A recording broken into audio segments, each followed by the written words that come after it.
ከርቤና ሽቶ የተባለው መኃልየ አራት ላይ ከፈለክ ይሄንን አገናኝቼ ያሳያለሁ ከፈለከው እና ይሄ የተነገረው ወደ ድንግል ማርያም ነው። አይደለም የምትል ከሆነ በማስረጃ የምታሳየኝ ከሆነ ማለት ነው በማስረጃ የምታሳየኝ ከሆነ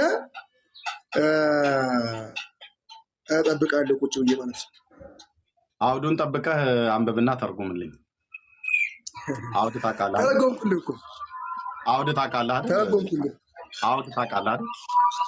ተርጉሜልሃለሁ ጌታ ወንድሜ። እምልህ እየሰማኝ ነው። አውድ ታውቃለህ አይደል? አውዱን ጠብቀህ አንብበህ ተርጉምልኝ። አሁን አንተ ያነበብከው ቁጥር 9 ቁጥር 6 ነው። አውድ ማለት ሙሉ ነው የሚነበበው ማለት ሙሉን አንብበህ ሙሉን ተርጉምልኝ። ቴንክ ዩ። እኔ እንዲገባህ እኮ ነው አሁን ያነበብኩልህ። ቁጭ ብዬ ከአንተ ጋር ቁጭ ብዬ ሳነብ አሉልም። እኔ ወንድማችን እኔ የሚያስረዱልኝን ነገሮች ጠቅሼ ስለጠየቅከኝ አዳምጥ፣ የምታዳምጥ ከሆነ ማለት ነው። ስለጠየቅከኝ ለዛ ፍቺ የሚሆነውን ነገር አውጥቼ አሳይቻለሁ። ለማን እንደተነገረ ያቺ ደግሞ ንግስቲቱ የተባለችው ማን እንደሆነች አስረድቻለሁ። መኃልየ አራት ጋር ከፈለክ አገናኝቼ ላሳይ ብያለሁ። አይደለችም አይደለም የምትል ከሆነ ማስረጃ ከመጽሐፍ ቅዱስ እፈልጋለሁ። ገብቶሃል? ገብቶሃል ወይ? አይን አልገባኝም። እንዲገባኝ ሙሉን አንብብልኝ። እንዴት ይገባሃል? ሙሉ እንዲገባኝ አንብብልኝ ሙሉን አልኩ እና ተርጉሞ አልኩ አለ። አሰማኝም። አሰማኝም። አየኸው አይደል? ሰምቻለሁ። ከሰማኝ ምንድን ነው ያልኩህ? ከፍጡራን በላይ አይደለ? ከእግዚአብሔር በታች ከፍጡራን በላይ ነች የሚለውን አዎ፣ ነጭ ስል አክሊለ ቆይ እባክህ ርዕሱ ልክ ነህ። ከፍጡራን በታች ከፈጣሪ በታች ከፍጡራን በላይ ብሎ የሚል ነው ርዕሱ ማለት ነው። የጠቀስከውን ግን መዝሙር 45ን ሙሉን አንብበህ አውዱን ጠብቀህ ተርጉምልኝ ብዬ ስለ አላነበልህም ወንድማችን። እኔ አሁን ሙሉ ማንበብ ከፈለክ ሙሉ ማንበብ ጊዜ ስለሌለኝ ማለት ነው ወንድማችን፣ ሳልወጣ ነው። እግዚአብሔር ምስክሬ ነው። አንተ ማንበብ ከፈለክ ግባና ቁጭ ብለህ በደንብ ደጋግመህ አንብበው። እኔ የሚያስረዱልኝን ግን ነገሮች ለክርስቶስ የተነገረውን አውጥቼ አሳይቻለሁ። ለእሷ የተነገረውን አውጥቼ አሳይቻለሁ። መኃልየ አንቺ የገነት ምንጭ ነሽ፣ የህይወት ውሃ ጉድጓድ ነሽ ይላታል። የህይወት ውሃ ጉድጓድ እሷ ናት። የህይወት ውሃው ደግሞ ክርስቶስ ነው። ስለዚህ ከእሷ በላይ የለም። ከፍጡራን ከእሷ በላይ የለም ስለ ንግስት ስለሆነች ነው። እባክህ እንደማመጥ። ቴንክ ዩ። አየህ አንብቦ ራሱ ክፍሉን ለመናገር ሲቸግርህ ጉድጓድ ነች፣ ምንጭ ነች፣ ወንዝ ነች፣ ጅረት ነች ምናምን ነገር ወደ ማለት ሄድክ ማለት ነው። አሁን እሱን ይኸውልህ እሱን ይሄ ሌሎች ላይ የምሰራውን እንትን እኔ ጋር አይሰራም። ለምን መሰለህ? እኔ በጣም በጥንቃቄ የምጓዝ ስለሆነ ካልኩሌሽንን ስለማውቀው እሱን ቶ እና አሁን ከፈለክ ከአንድ ጀምረህ አንብበው፣ በዛው ደግሞ ሊገባ ይችላል። ራስ ያመጣኸውን ጥቅስ ራስ አንብበህ ተርጉመው ለህዝቡ ይኸው እየሰማ ነው ህዝቡ ማለት ነው። ነገርኩህ እኮ ንግስት ተብላ እንደተባለች አሳየው። አይደለችም የምትል ከሆነ በማስረጃ አምጣ ነው። እሺ አንዴ ጠብቅ፣ አንዴ ላውራ። ህዝቡ ላይ አንዴ ላውራ። እሺ አንዴ ላውራ። ቆይ ነው አታድርገው፣ ሚዩት አታድርገው፣ ክፈተው። እሺ ማንበብ ለኦርቶዶክሳውያን እንደሚከብዳችሁ ስለማቅ 17ቱን ቁጥር እኔ ያነብልሃለሁ። አድምጠኝ እባክህ አትረብሽ። ኦኬ 17ቱን ቁጥር ማንበብ ቸግሮሃል። እኔ ያነብልሃለሁ፣ ትርጓሜውን አንተ ለህዝቡ ትናገራለህ። አሁን እኔ ያነባለሁ። መጽሐፍ ቅዱስ ለማንበብ ምን ያህል እንደሚከብዳችሁ ያሳያል። እኔ ላንብብልህ 17ቱን ቁጥር፣ ከዛ አንተ አውዱን ጠብቀህ ለማርያም እንደተነገረ ይሄን ክፍል ትናገራለህ ማለት ተረጉምላለህ። ከዛ ይገባኛል። ላንብበው። ቴንክ ዩ። እሺ እንደዚህ ነው። ልብ በሉ። ሚዩት አድርግና ጠብቀና አክሊሉ። እኔ ላንብብ፣ አንተ ትተረጉማለህ 17ቱን ቁጥር ለማርያም አያይዘህ እንዴት ከፈጣሪ በታች ከፍጡራን በላይ እንደሆነ ታስረዳናለህ። በኋላ አንተ ትተረጉመዋለህ። ጥቅሱን ራስን ያመጣኸው ራስ ተረጉመዋለህ። እኔ ግን ለማንበብ እረዳሃለሁ። ቴንክ ዩ። ስለዚህ እንደዚህ ላንብበው። ልቤ መልካም ነገርን አፈለቀ፣ እኔም ስራዬ ለንጉሥ እናገራለሁ። አንደበቴ እንደ ፈጣን ጸሐፊ ብዕር ነው። ውበትህ ከሰው ልጆች ይልቅ ያምራል፣ ሞገስ በከንፈሮች ፈሰሰ። ስለዚህ እግዚአብሔርም ለዘላለም ባረከህ። ኃያል ሆይ በቁንጅናህና በውበትህ ሰይፍንም በወገብህ ታጠቅ።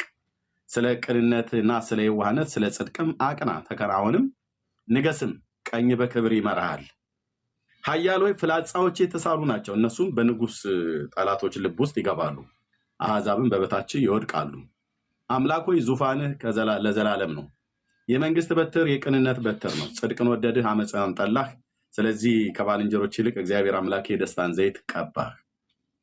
በልብሶች ሁሉ ከርቤና ሽቱ ዝባድም አሉ፣ ከዝሆን ጥርሶች አዳራሽ ደስ ያሰኘዋል። የንጉሱ ሴቶች ልጆች ለክብር ናቸው። በወርቅ ልብስ ተጎናጽፋና ተሸፋፍና ንግስቲቱ በቀኝህ ትቆማለች። ልጄ ሆይ ስሚ፣ እይም፣ ጆሮሽንም አዘንቢ። ወገንሽን የአባትሽን ቤት እርሺ፣ ንጉሱ ውበትሽን ወዷልና፣ እርሱ ጌታሽ ነውና። የጤሮስ ሴቶች ልጆች እጅ መንሻ ይዘው ይሰግዱለታል። የምድር ባለጠጎች አሕዛብ በፊቱ ይማልላሉ። ለሐሴቦን ንጉስ ልጅ ሁሉ ክብሯ ነው። ልብሷም የወርቅ መጎናጸፊያ ነው። በኋላዋ ደናግላን ለንጉሱ ይወሰዳሉ፣ ባልንጀሮቿም ወደ አንተ ያቀርባሉ። በደስታና በሐሴት ይወስዷቸዋል፣ ወደ ንጉሱም እልፍኝ ያስገቧቸዋል። በአባቶችሽ ፈንታ ልጆች የተወለዱልሽ፣ በምድር ሁሉ ላይ ገዢዎች አድርገሽ ትሾሚያቸዋለሽ። ለልጅ ልጅ ሁሉ ስምሽን ያሳስባሉ። ስለዚህም ለዓለምና ለዘላለም አሕዛብ ይገዙልሃል ብሎ ቁጥር 17 ቁጥር አለው።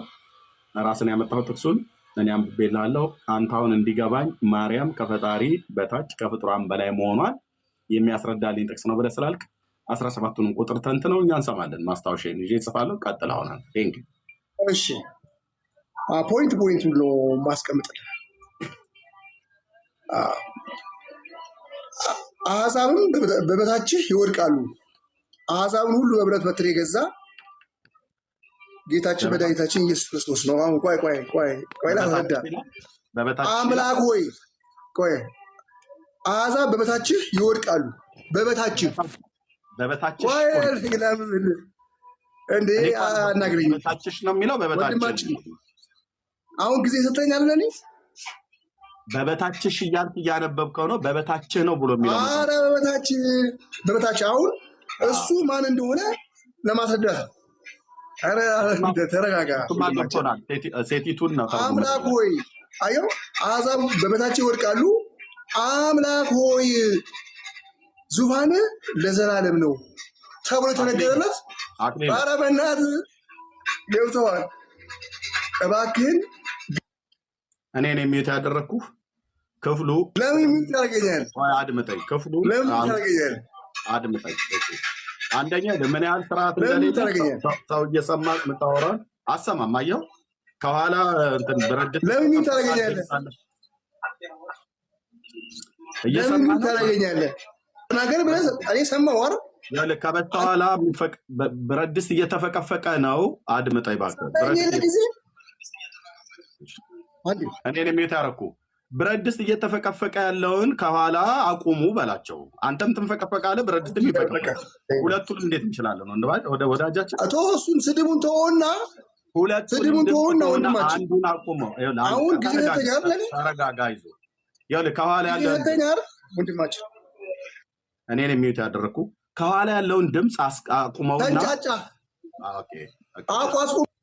ኦኬ አይ ቆይ በጣም እዛም ትፍቃለች ባለቤትህ ትሆን ቤተሰብ አይዶን ነው ብቻ ስራ ስለሆነ ማለት ነው። ሁለቱንም ጩኸት እንዴት እናድርገው ወንድሞቼ እናቶች? አይቶ በቃ ቸገረው። ተረጋጋና ከበስተኋላ ያለውን ድምፅ አስቁመው። እኩል አጥፍቻለሁ ወዳጄ፣ ካጠፋኸው ቴንኪው። ከዛ አሁን ቀጥል። አሁን ስማ፣ ጊዜ ሰተኛል፣ በጊዜ ልጠቀም ወዳጄ። እኔ ጊዜ አልሰጠሁም አላልኩህም? ካልሆነ ታች ተወርድና ሌሎች ሰዎች ይገባሉ። ከገባህ ግን አድምጥ እስቲ። አደርብብኝ።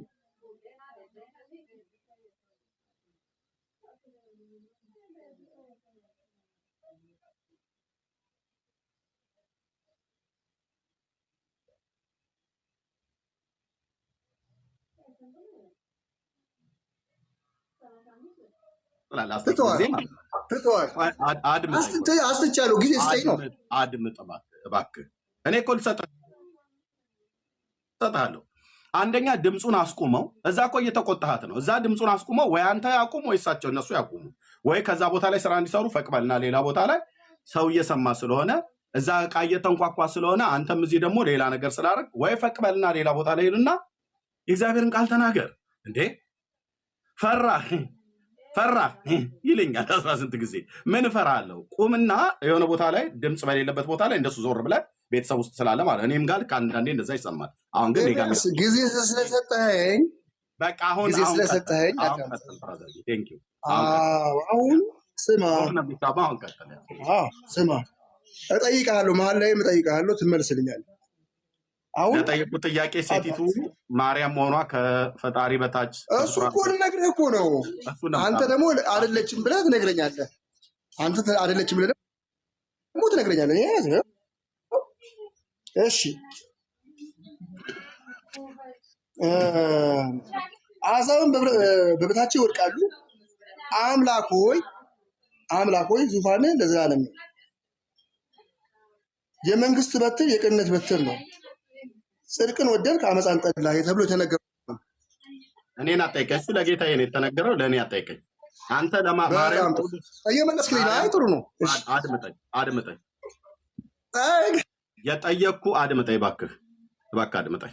የጠየቅኩህ ማርያም ከፈጣሪ በታች ከፍጡራን በላይ መሆኗን ርዕሱ ይሄ ነው። ወንድሞቼ እናቶቼ፣ አንዴ ላሳያችሁ። አክሊል ታወራለህ፣ እሰጥሃለሁ። ድጋሚ እኔን አትጠይቀኝ ነው ያልኩህ። ርዕሱ ይሄ ነው ወገኖቼ፣ ዛሬ የምናወራበት ይኸው ማርያም ከፈጣሪ በታች ከፍጡራን በላይ እያሉ ኦርቶዶክሳውያን ብዙ ጊዜ ይናገራሉ። ስለዚህ ይሄንን ርዕስ ሊያስረዳልኝ ይችላል ብሎ ያለውን የመዝሙር 45ን ጥቅስ ነው የጠቀሰው ወንድማችን ማለት ነው። ስለዚህ ያ ክፍል ላይ ንጉሶ የተባለው አምላኩ የተባለው በወንድ አንቀጽ የተነገረው እሱ ለጌታችን ለመድኃኒታችን ለኢየሱስ ክርስቶስ ለመሲሁ ነው። የቆሬ ልጆች የዘመሩት ዝማሬ ነው። እሱ አልጠፋንም። አሁን አንተ የምታሳየን ማርያም ከሁሉ በላይ መሆኗን እና ከፈጣሪ በታች ከፍጡራን በላይ መሆኗን ያስረዳልኛል ብለህ የምትለውን ጥቅስ ስለጠቀስከው አሁን የማርያምን እዚህ ክፍል ላይ ሊያስረዳል የሚችለውን ጥቅስ ብቻ ነው የምታሳየኝ። ንጉሱ ማነው አትበለኝ፣ ክርስቶስ ነው። እዛ ጋር በሙሉ ከላይ ጀምሮ በሙሉ የሚያወራው ክርስቶስ ነው ወንድሜ። እሺ፣ ስለዚህ አሁን ሴቲቱ ማርያም መሆኗን ሊያስረዳል የሚችለውና ከፈጣሪ በታች ከፍጡራን በላይ መሆኗን ሊያስረዳል የሚችለውን ክፍል እሱን ነገረን። ቴንክ ዩ ወንድም አለ። ቀጥል። ቴንክ ዩ። እሺ፣ አሁንም እነግርሃለሁ። ከዝሆን ጥርሶች አዳራሽ ደስ ያሰኘዋል። የንጉሥ ሴት ልጆች ለክብር ናቸው። የወርቅ ልብስ ተጎናጽፋና ተሸፋፍና ንግስቲቱ በቀኝ ትቆማለች። 4 ነጥብ። ንግስቲቱ ልጆች ስሚ፣ ጆሮሽንም አዘንቢ፣ የወገብሽን የአባቶችሽን ቤት እርሺ። የወገብሽን ንጉስ ውበትሽን ወዷልና እርሱም ጌታሽ ነውና ተብሏል። ንጉስ ውበቷን የወደደው እሱ ጌታዋ የሆነው ማን ነው? ጌታዋ ኢየሱስ ክርስቶስ ነው። ንጉስ ውበትሽን ወዷልና። አዎ፣ ቀድሞ የተነገረላት ስለ ድንግል ማርያም በነቢያቱ በመዝሙሩ የተነገረላት ሴት እሷ ስለሆነች ማለት ነው። ቀድማ ከመወለዷ ከመፈጠሯም በፊት ጀምሮ ማለት ነው የተነገረት ለእሷ ስለሆነ፣ ስለዚህ ንግስቲቱ የምድር ባለጠጎች አሕዛብ በፊትሽ ይማልላሉ። ለአሴብ ንጉስ ልጆች ለክብሯ ነው። ልብሷም የወርቅ መጎናጸፊያ ነው። ኋላም ደናግሉ ንጉሶች ይወሰዳሉ። ባልንጀሮቿም ወደ አንተ ይቀርባሉ። በደስታ ሐሴት ይወስዷቸዋል። ወደ ንጉስ እልፍኝ ያስገቧቸዋል ይላል። በአባቶች ፈንታ ልጆች ተወለዱልሽ፣ በምድር ሁሉ ላይ ገዦች አድርገሽ ትሾማቸዋለሽ ይላል። አሁን የመሾም ስልጣን 1 2 ንግስት በእግዚአብሔር ቀኝ የወርቅ ልብስ ተጎናጽፋና ተሸፋፍና እንደምትቆም ይናገራል። ንጉስ ውበቷን ወዷል። አስቀድሞ ስለ ውበቷ ስለ ድንግልናዋ የተነገረላት ለድንግል ማርያም እንጂ ሌላ ሴት አልተነገረም። ስለዚህ ስለ ክርስቶስ ይናገራል፣ ስለ እሷ ይናገራል። እሺ ስለዚህ ማርያም ከፍጡራን በላይ መሆኗን ያሳያል ይልከን ነው የጥቅስ። አዎ ንግስት ተብላ የወርቅ ልብስ ስለተጎናጸፈች በቀኙ ቆማ ስላለ በቃ ከሷ በላይ ሌላ ንግስት አለ? እሺ ስለዚህ አሁን አይ ደግሞ የምትል ከሆነ አንተ በማስረጃ እቺ ናት ብለህ እቺ ማለት እቺ ናት ይሄ ማለት ይሄ ነው ብለህ አስረዳኝ፣ እጠብቃለሁ። ያው እሺ አይ ቆይ አትዝጋው ራስን። ስለዚህ አሁን ከፍጡራን በላይ መሆኗን የሚያሳየልህ የንጉሱ እናት ስለሆነች ነው አይደል? ንግስት የተባለችው የእግዚአብሔር እናት እንደሆነች ታምናለህ? የንጉሱ እናት ስለሆነች ነው አይደለ? እዛ ንጉስ ብሎ ስለሚል ንጉሱ ማን ነው? ንጉስ የተባለው ማን ነው? እዚህ ላይ ደግሜ ስለ ማን ነው ስለ ጠይቃኝ ስለምን እየጠየኩ ነው እኮ። ንጉስ የተባለው ማን ነው? ልይዝ ስለፈለኩ እኔን ብራዘርዬ። እሺ ሚውታል ንጉስ የተባለው ማን ነው? ቅድም ማን ነው ስለማን ነው የሚናገረው ነው ያልከው? ንገረኝ። ንጉስ የተባለው ማን ነው? ንገረኝ። እሺ እኔ ነኝ ሚውት ያደረኩ እንዳትከፍት። አታርገኝ። እታይ ትወርዳለህ ካልሆነ። ቅድም ማን ነው ነው ያልኩ? መልስ ስጠኝ። ክርስቶስ ነው ቅድም ማን ነው ያልኩ አይደለም? አይ ካይክ ደግሞ አይ በለኝ። ብቻህን እኮ ነው። አሁን እሺ አሁን በቃል መልስልኝ።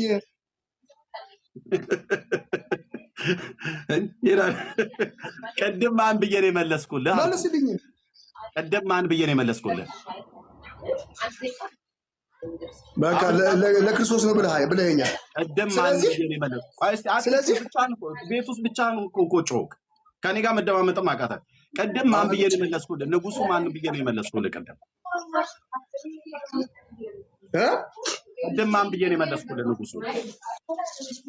አዎ ለክርስቶስ ነው ወይ ለእግዚአብሔር ነው ብለኸኛል። በቃ አለቀ። ታዲያ ለምን ጠይቀኛለህ ደጋግመህ? ስለዚህ አሁን ንጉስ ውበትሽን ወዷል የተባለው ለማን ነው? እኔን አትጠይቀኝ አንተ።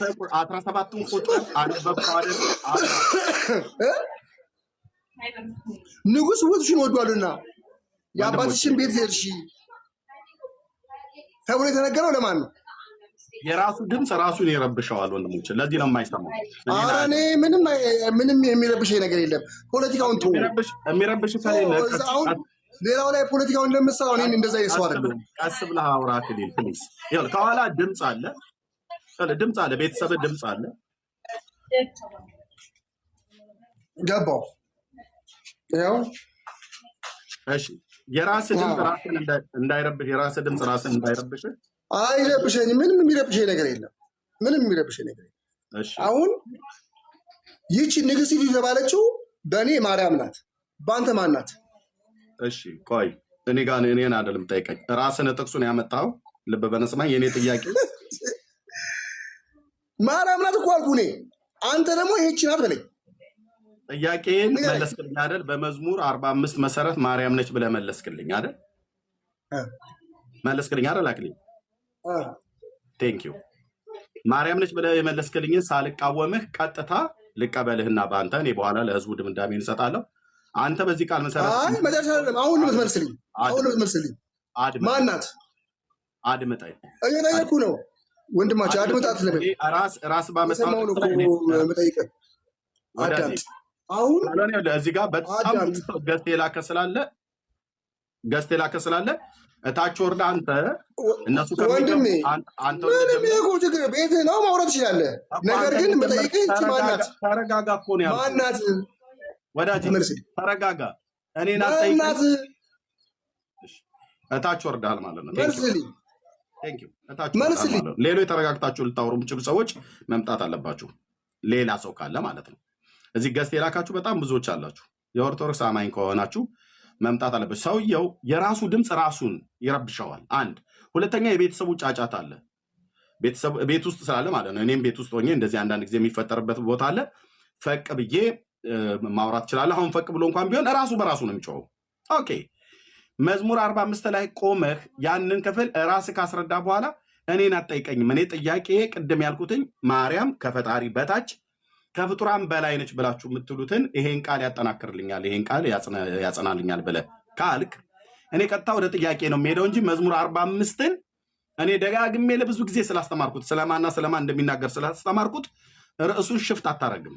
ርዕሱ ማርያም ከሁሉ ትበልጣለች፣ ከፍጡራን በላይ ናት፣ ከፈጣሪ በታች ናት ብላችሁ የምትሏት ትምህርት ስላለ እሱን ሊያስረዳልኝ የሚችል ካለ ኦኬ መዝሙር 45ን ጠቅስከው አይደል? አሁን በዚህ ቃል መሰረት ማርያም ነች ብለህ ካልከኝ እኔ ቀጥሎ ጥያቄ ላቀርብ ነው። አንተ ማነች ብለህ እኔን አትጠይቀኝ። ምክንያቱም መዝሙር 45 እኔ ዛሬ ላስተምርበት ለአንተ መልስ ልሰጥበት አይደለም የመጣሁት። እኔ ጥያቄ ነው የማቀርበው። ማርያም ከፈጣሪ በታች ከፍጡራን በላይ መሆኗን የሚያሳይልኝ ነው ብለህ ካልክ ኦኬ ማርያም ነች ብለህ አስረዳኝ አይደል? ኦኬ ቀጥሎ ጥያቄ ላይ ሄዳለሁ። ለዚህ ነው አየህ ስማኝ ብዬ ስለ የነበረው ማለት ነው። መደማመጥ በጣም ጥሩ ነው። መደማመጥ ቴንኪዩ። ተደማምጣችሁ ቢሆን በጣም ጥሩ ነው። አክሊል አንዱ ትልቁ ጩኸት የምታበዙት ቀጥሎ ሊመጣብህ የሚችለውን ነገር ምን ሊሆን እንደሚችል ስለገባህ ነው እንጂ እኔ መዝሙር 45 እና ሌላ ሰው ካለ መምጣት ይችላል። ራስህ የጮክ ራስህ እንደገና ደግሞ መጽሐፉን እንኳን ራሱ ሙሉን አንብበህ ተርጉም እንኳን ብዬ ስለ አልተረጎምክም ማለት ነው። ያው እንደዚህ የምጮኸው ለዚህ ነው ለመውጣት ማለት ነው። አሁንም ከተረጋጋህ መተህ እንደገና እኔ መዝሙር 45ን ከፈጣሪ በታች ከፍጡራን በላይ ነች ብሎ የሚለው ቃልን የሚያስረዳልህ ከሆነ ጠቅሰህ እኔ 17ቱን ቁጥር አነበብኩልህ፣ አንተ ተረጎምከው አይደል? ቀጥሎ ያለውን ጥያቄ እኔ በቃ ዝም ብዬ ሊያዝልህ እንደዛው ማለት ነው። ሊያዝልህ እንደዛው። ስለዚህ ናና አስረዳን። ቴንክ ዩ። ማርያም እንዳይደለች እያወቅኩኝ ግን ሊያዝልህ በማርያም ነው ብለህ ባልከው ማለት ነው። ቀጥሎ ያለውን ጥያቄ እና ተቀበለኝ። ለዚህ ነው የጮኸው ማለት ነው። እና ተቀበለኝ። ቀጥሎ ያለውን ጥያቄ ይኸው ልኬልሃለሁ። ኦኬ ካልሆነ ወደ ማራናታ እንሄዳለን። ሌላ ኦርቶዶክሳዊ ነው። ወንድምነት ዳጊዬ እንኳን ደህና መጣ። ናና ተቀበለኝ። ኦኬ ማርያም ከፈጣሪ በታች ከፍጡራን በላይ ብላችሁ የሆነ ክላስ ሰጣችሁ ለብቻ እግዚአብሔርም የማያውቀው እኛም የማናውቀው ሌላ ዓለም ፈጥራችሁላታል በመጽሐፍቶቻችሁ ሁሉ ጭምር ማለት ነው። ትፈተሽ የእናንተ ማርያማችሁ፣ እንፈትሻት፣ እናንተም ተፈተሹ፣ እኛንም ፈትሹ። በቅዱሱ ቃል በመጽሐፍቶቻችሁ በመጽሐፍቶቻችን፣ በትምህርቶቻችሁ በትምህርታችን ፈትሹ ማለት ነው። ና እንጂ አክሊል አንተው እንደጀመርከው ጨርሰው። መደማመጥ ስላቃተህ ነው ያስወረድኩ።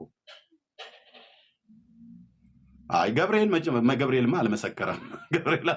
ከገብርኤል ራስ ላይ ወረድበ እና ግባና ተናገር። ገብርኤል መሰከረላት? ምንም አልመሰከረም። ከፈጣሪ በታች ከፍጡራን በላይ ነሽ አላላትም። እናንተ ናችሁ ያላችሁት። አክሊል አሁን መታህል። እኔን አጠይቀኝ። መዝሙር 45 ማርያም ነች ብለህ ስለመለስክልኝ ቀጥሎ ያለውን ጥያቄ ተቀበለኝ። ቴንኪው። ስለዚህ በመዝሙር 45 መሰረት ማርያም ከፈጣሪ በታች ከፍጡራን በላይ ነች ብለህ አስረድተናል። ቴንኪው። ስለዚህ በዚህ ቃል መሰረት ማርያም ከፈጣሪ በታች ከፍጡራን በላይ ናት አይደል አክሊል? አዎ ቴንኪው። በደንብ አሳየው እኮ ንግስቲቱ በቀኝ ትቆማለች ስለተባለ ንግስቲቱ ስለተባለ ንግስቲቱ ደግሞ በቀኝ የምትቆመው ማናት? ድንግል ማርያም ናት ንግስት። ሌላ ንግስት ካለች ታሳየኛለህ። የእናንተ የጴንጤዎቹ ንግስት ካለች ታሳየኛለህ። እሷ ናት ነው በመጽሐፍ በትንቢትም በነቢያቱም በመዝሙሩም በሌሎቹ መጽሐፍቱም ስለ እሷ ቀድሞ የተነገረላት እሷ ስለሆነች ማለት ነው። አይደለችም የምትል ከሆነ የጌታዬ እናት ወደ እኔ ትመጪ ዘንድ የጌታዬ እናት ድምጿን ከፍ አድርጋ ሉቃስ 1:48 ላይ ገብተህ ማንበብ ትችላለህ። ድምጿን ከፍ አድርጋ መንፈስ ቅዱስ የሞላባት በእግዚአብሔር ፊት ያለ ነቀፋ ያለ ነውር ጻድቅ የነበረችው ኤልሳቤጥ ድምጿን ከፍ አድርጋ የጌታዬ እናት ወደ እኔ ትመጪ ዘንድ እንዴት ይሆንልኛል? የማን እናት? የጌታዬ እናት። አንተ አሁን ይቺ ሴት ይቺ ናት የሚለውን አስቀምጥልኝ እያልኩ ነው ኤርሚያስ ወዳጄ። እኔ አሁን ካልፈራ በስተቀር ወዳጄ አንድ ቃል ካልፈራ በስተቀር አንድ ቃል እባክህ አደጋግም። አንድ ቃል ካልፈራ አደጋ አንዴ ከተነገረ ህዝቡ ይሰማ፣ እኔም ስለምሰማ ማለት ነው። አትደጋግም። ሰምተናል። አሳይ እንጂ አንዳንዴ ልፈራ እችላለሁ። እውቀት በጣም አደጋ ስለሆነ አሳይ። ኦኬ አደጋግም። አንድ ቃል አደጋግም። ላሳየን። አሁን 5 ጊዜ ተናገርክ። አንዴ ከተናገርክ እሰማሃለሁ። አሳይ። እሺንም እንዳደግም አሁን እሺንም እንዳደግም። ኦኬ አሳይተናል። ቴንክ ዩ። ተረጋጋ። ኦኬ ስለዚህ በመዝሙር 45 መሰረት ወንድማችን ምን አለን? ንግስቲቱ በቀኝ ትቆማለች ብሎ ስላለ ከፈጣሪ በታች ከፍጡራን በላይ መሆኗን ያሳይልኛል ብሎ ሲውተረተር አይታችሁታል። ያውም 17 ቁጥር አንብቤ 3ቱን ቁጥር እንኳን አላብራራውም። ከ17ቱ 3ቱ እንኳን አልተብራራም። 14ቱ አሽቀንጥሮ ጥሎት ማለት ነው። አንድን ክፍል ስታብራራ ሙሉን አውዱ አንብበህ ሙሉን አውድ ነው የሚተረጎመው። እነሱ ጋር ግን አውድ የሚባል ነገር የለም። ግማሹን ጥዬ ግማሹን አንጠልጥዬ ነው።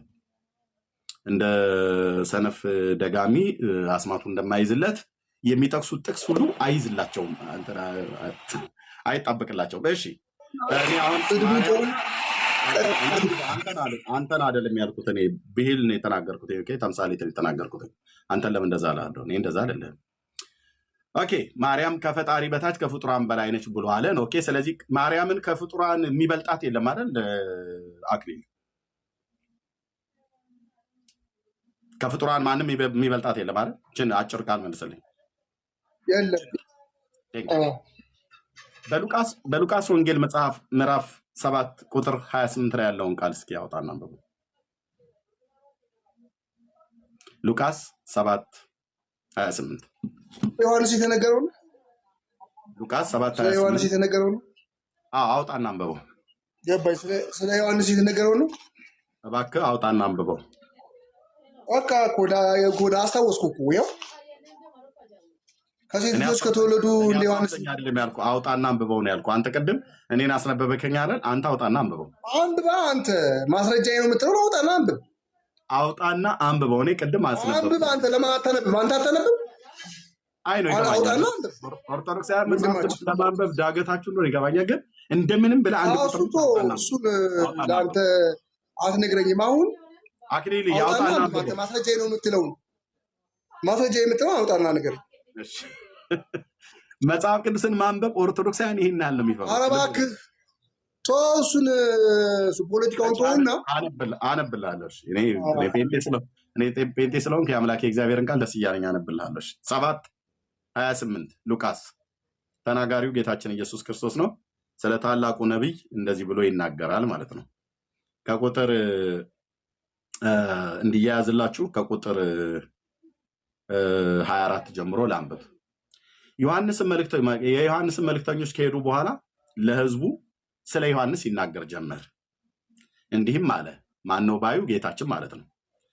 ምን ልታዩ ወደ ምድረ በዳ ወጣችሁ? ንፋስ የሚወዘውዘውን ሸምበቆን? ወይስ ምን ልታዩ ወጣችሁ? ቀጭን ልብስ የለበሰውን ሰውን?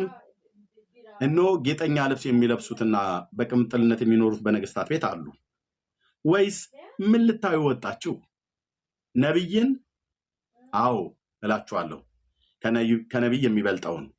እነሆ መንገድህን በፊቴ የሚጠርግ መልእክተኛዬን በፊትህ እልካለሁ ተብሎ የተጻፈለት ይህ ነው አለ። ያለው ማን ነው? ጌታችን ነው። ስለ ዮሐንስ እየተናገረ ነው ጌታችን ማለት ነው። ልብ በሉ ካለ በኋላ ቁጥር 28 የሚለውን እላችኋለሁ ከሴቶች ከተወለዱት መካከል ከመጥምቁ ዮሐንስ የሚበልጥ ማንም የለም። ደግሞአለው ማርያም ከፈጣሪ በታች ከፍጡራን በላይ ነች ብሎ የሚለውን ትምህርት ጌታችን ኢየሱስ ክርስቶስ ብቻ ነው የሚቃወመው። ይሄንን ወረድ ብላ አንብበው። ሚዩት አድርገው። ቆይ ወረድ ብላ አንብበው። አንተ ሚዩት አድርግ። አንተ እንደ ሴት ወይዘሮ ቁጭ ብለን እናታዘኝም። እኔ የማነባው ቅድም አንብብ እየስልም ቢብልሃል። ሴት ወይዘሮን ተውና ሴት ወይዘሮ ማለት እንደኔ አይደለም። እኔ አነባዋለሁ። ሚዩት አድርገው። ምርጥ አባወራ ነኝ። እሺ ቴንኪዩ። እኔ ያልኩኝ አንዳንድ እናቶች ቁጭ ብለው ሰራተኞቻቸው እንደሚያዙ እንደዛ ትዘዘኝ ለማለት ነው እንጂ ወንድማ መሆንን እኮ አውቃለሁ። ያልኩ እናቶች ቁጭ ብለው ሴቶች ዘሮ የሆኑ ያንን አምጪ ይሄንን ማድረግ ምናምን ብለው ስለሚሉ ነው። በዛ ነው ያልኩ እንጂ በትክክል ስማኝ። አንተማ ወንድ መሆንን እያወቅ ሴት ነህ ብዬ አይደለም። ቀደም አንብብ ብያለሁ። አላነበብከው እኔ ነኝ የማነበው። ከፍ ብዬ አነበብኩኝ። እዚህ ጋር ካቆምኩም አቆማለሁ። ወረድ ብዬ ካነበብኩም አነባዋለሁ። እና ጠብቀኝ። ቴንክ ዩ እላችኋለሁ። ከሴቶች ከተወለዱት መካከል ከመጥምቁ ዮሐንስ የሚበልጥ ማንም የለም። በእግዚአብሔር መንግስት ግን ከሁሉ የሚያንሰው ይበልጠዋል። የሰሙትም ሕዝብ ሁሉ ቀራጮች እንኳን ሳይቀሩ በዮሐንስ ጥምቀት ተጠምቀው እግዚአብሔርን አጸደቁ። ፈሪሳውያን ግን ፈሪሳውያንና ሕግ አዋቂዎች ግን በእርሱ ስላልተጠመቁ የእግዚአብሔር ምክር ከራሳቸው ጣሉ። ቀጥሎም ኢየሱስ እንዲህ አለ፣ እንግዲህ የዚችን ትውልድ ሰዎች በምን መሰላቸዋለሁ? በማንስ ይመሰላሉ? በገበያ የሚቀመጡት ልጆች ይመስላሉ። እርስ በርሳቸው እየተጠራሩ እምቢልታን ነፉ። እየተጠራሩ እንዲህ አሉ፣ እምቢልታንም ነፋንላችሁ አልዘፈናችሁምም? ሙሾን አወጣንላችሁ አላለቀሳችሁምም? መጥምቁ ዮሐንስ እንጀራ ሳይበላ የወይን ጠጅም ሳይጠጣ መጥቶ ነበርና ጋኔን አለበት አላችሁ። የሰው ልጅም እየበላና እየጠጣ መጥቷልና እነሆ በላተኛና የወይን ጠጅ ጠጪ የኃጢአተኞችም ወዳጅ አላችሁት። ጥበብ ለልጆቿ ሁሉ ጸደቀች ብሎ እስከ ቁጥር 35 ድረስ አነበብኩ ማለት ነው። በዚህ መካከል ነው የፈለኩትኝ ቁጥር 28 ላይ ጌታችን ኢየሱስ ክርስቶስ ርዕስ ባደረኩት ማርያም ከፈጣሪ በታች ከፍጡራን በላይ ናት ብለው የሚሉትን ኦርቶዶክሳውያን ቁጥር 28 ላይ መጥምቁ ዮሐንስ ለመጥምቁ ዮሐንስ ጌታችን የተናገረው ከሴቶች ከተወለዱት መካከል እላችኋለሁ ነው ብሎ ያለው ጌታ። እላችኋለሁ ብሎናል። መምህሩን ነው የምንሰማው፣ ሊቃችንን ነው የምንሰማው፣ አምላካችንን ነው የምንሰማው። ከሁሉም ያንሰ ይበልጣል ያለው ምን ነው? ሚዩት ብቻ ነው ማድረግ ያለብን። መጽሐፉን አንብቤ እሰጥሃለሁ። ጥያቄ የጠየኩ ነው። ሚዩት አድርግ ወንድሜ። አይኑ ይገባኛል ብዙ ነገር እየፈረሰባችሁ እንደሆነ ማለት ነው። ሚዩት አድርግ። እኔ አውርቼ እሰጥሃለሁ። ኧረ በመድኃኒዓለም ሚዩት አድርግ እኮ የተባልከው አሁን አንተ ቅድም አንብብ አልኩ አላነብም አልክ። እኔ አንብቤ እንኳን አንድ ደቂቃ እንኳን እንዳልናገር ስለ ጌታዬ እውቀት አትፈቅድልኝም። እኔ ነኝ በቤት የምለምንህ። ሚዩት አድርገው ማለት ከንፈርህን ንክስ አድርገህ ጥርስን ንክስ አድርገህ ብለው እያዘ እና ጠብቀኝ እሰጥሃለሁ። ይኸው ጌታችን ኢየሱስ ክርስቶስ ከሴቶች ከተወለዱት መካከል ከመጥምቁ ዮሐንስ የሚበልጥ ማንም የለም። 4 ነጥብ ለጌታዬ ለኢየሱስ። የኦርቶዶክስን ተረት አፈረሰባት። የእነ አክሊለን ተረት በመቃብር ላይ ዘጋው። ሚዩት አድርግ ነው የተባልከው። ስሰጥህ ብቻ ታወራለህ። እኔ እኮ ደከመኝ። በመንግስት ሰማያት ከሁሉ የሚያንስ ይበልጣል የተባለው ለጌታዬ ንግስቲቱ ቤት ነው ያለችው። ንግስቲቱ ቤት ነው ያለችው። ወዳጄ ስሰጥህ ታወራለህ። እስካሁን እኮ እየተለመንክ ነው። ንግስቲቱ ቤት ነው ያለችው እኮ ወንድማችን። አንተ ታሳየን፣ በኋላ ንግስትን ታሳየናለህ። ወንድም ማለት ቅድም እኮ አሳየን። አሁን ተረጋጋ። ሚዩት አድርግ። እኔ ያጨበጨብኩት ለኢየሱስ ነው። አታስወርዱት። አስንዬ ነው አስንዬ፣ ፕሊስ አታስወርዱት። ነው እንደዛ አታድርጉ። ናና አክሊል ነው አታስወርዱት። እንዴ ታዲያ እሱ ለቄሶቹና ለደብተራ ሲያጨበጨው ብሎ ካረጋችሁት እኔ ነው እንዳታረጉ ፕሊስ። ና ተመልሰ እንዴ እንደዛማ አይደረግም ወገኖቼ። ንግስቲቱን ቅድም እኮ አሳየን፣ መልሶ ያሳየናል። እና ሶሪ አክሊል ስላስወርዱ ይቅርታ፣ ስላላወቁ ነው። ችግር የለውም። ኦኬ እኔ ያጨበጨብኩትኝ ለጌታዬ ቃል ነው፣ ለኢየሱስ ክርስቶስ ለአምላኬ ቃል ነው ያጨበጨብኩት። እሺ ለንጉሴ ነው፣ ለመምህሬ ነው፣ ለሊቄ ነው ያጨበጨብኩት። ሊቄ የተናገረው እላችኋለሁ ብሎ ሚዩት አድርገው። አጨብጫቢ ይዙስ አይባ ሚዩት አድርግ። አንተ ሚዩትን ብቻ ማድረግ ነው ያለብህ። ሲሰጥ ታወራለህ። ለምን ሊያስወርዱኛል? አትናገራቸውም? በቃ ተው እኮ አልኳቸው። ይቅርታ አልኩ፣ እነሱን ተው። አሁን እሺ ንግስቲቱ ቤት ነው ያለችው። ጨርስና ልስጥህ። እንዴት አይነት ዕዳ ነው በመድኃኒዓለም። እኔ ልጨርስና ልስጥህ። ይሄን አለ በማል ጣልቃ ገባብኝ እኮ ስንት ጊዜ በመድኃኒዓለም እያልኩ እንኳን መድኃኒዓለምን አታውቀውም። መድኃኒዓለም እናንተ መለመኛችሁ አይደለም፣ አትፈሩትም፣ አትፈራውም ወይ አትፈሩትም ማለት ነው። በመድኃኒዓለም እያልኩ እንኳን አሰማኝም። ኦኬ እኔ ያጨበጨብኩት ለጌታዬ ለኢየሱስ ክርስቶስ ቃል። የኦርቶዶክስን ተረት አደባባይ ላይ እንዲህ ሲያፈርሰው ማርያም መትሕተ ፈጣሪ መልዕልተ ፍጡራን ብላችሁ የምትሉትን ተረት ጌታዬና መድኃኒቴ ሊቄ መምህሬ እንደዚህ እላችኋለሁ ብሎናል። ንጉሱ ማለት ነው፣ መምህሩ ማለት ነው፣ ረቡኒው ማለት ነው። እላችኋለሁ ብሎናል። ሌሎች ሰዎች ሲሉን አንሰማም። ስለዚህ ከፈጣሪ በታች ከፍጡራን በላይ የሆነች ማርያም አናቅም፣ በጌታችን በኢየሱስ ክርስቶስ ትምህርት ማለት ነው። የምትናገረው ነገር ካለ ተናገርና ሁለተኛ መረጃ ደግሞ በራስ መጽሐፍቶች ደግሞ እመጣብሃለሁ ማለት ነው። አሁን በወንጌሉ እንደዚያ ይባላል። ለምን ማይክን ክፈተውና ዝጋው ከእንደገና።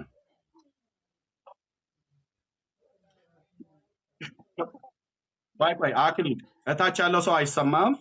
ማይክ ሚዩት ነው። ማይክህ አይሰማም። እንዴት አይነት ዕዳ ነው መድኃኒዓለም። ሰውየው ማይክህ ሚዩት ስለሆነ አይ ቲንክ ሲስተሙ ነው መሰለኝ ፖዝ አድርጎብህ። እታች ያለው ህዝብ ስለማይሰማ አንተ ማይክን ክፈተውና እንደገና ዝጋው። ቴንክ ዩ። ማይክን ክፈተውና ዝጋው። አክሊል ክፈተውና ዝጋው።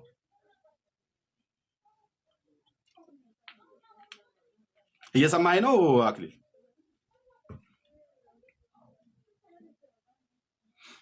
እሺ ማይኩን ክፈተው። እሺ አሁን አውራ። ይሰማል? አሁን የሚሰማ ይመስለኛል። እታች ይሰማችኋል? ይሰማል። በጣም ጥሩ። ንግስቲቱ በቀይ ትሆናለች የተባለው ለማን ነው? ዋናው ነገር ለማርያም ነው ብለህናል፣ መልሰሃል። አሁን ከኢየሱስ ጋር ተነጋገር። እኔን ተወኝና ወደ መስመር እንግባና። አይሰማም? ይሰማል። አሁን ለኔ አይሰማም?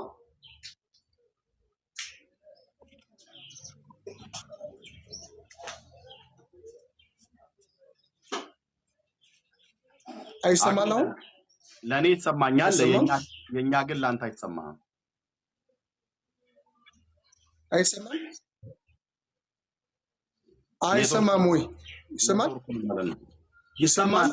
ለኛ ይሰማናል፣ ለአንተ ግን የኛ አይሰማም። አይሰማም?